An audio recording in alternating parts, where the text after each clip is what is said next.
All right, we had a question come in asking about, do you or should you reward on real searches? And the answer is, if you do your training properly and you work your dog in a real situation, by all means, you should absolutely reinforce your dog on a real search. You don't have to wait for confirmation to say whether or not you should reward your dog. A lot of handlers fear this. And the reason why they fear this is because they're afraid of either A, rewarding the dog because there could be something else there, and they're afraid the dog may associate this other smell to that, or B, they're not sure. And if your answer is either of those two things, then why are you out there doing real searches? If your training is sound, and your dog knows odor, and your dog indicates on a real search, why would you not give reinforcement? So, what I do is I give reinforcement by the use of a condition reinforcer. So my dogs will always hear the marker signal, whether it be the word free, yes, whatever I choose to use, the dog always hears that. Now, whether or not I follow that up with a high value reward, that changes because I might be using variable reward schedule.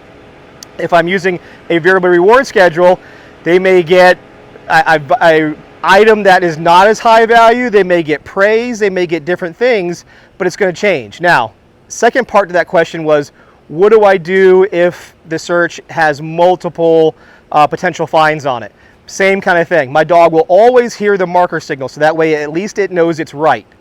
Whether I follow up due to safety reasons or because of the search area, I may or may not give that high value reward, but at least with a condition reinforcer, they're going to know they're right and we can press on with the search.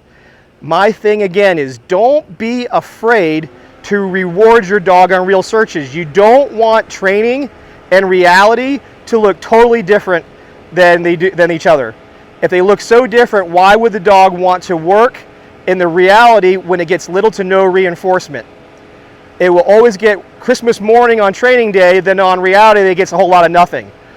And if you say, oh, I'll bring my dog back up to odor, it's not matching training. Training and reality should blend better. So, if your training is sound, always make sure that you at least give your condition reinforcer so your dog knows it's right. Whether or not you follow up with your primary toy item, or the high value toy item, that can depend on safety circumstances, and that can depend on if you're doing a variable reward schedule. So I hope that answers that question.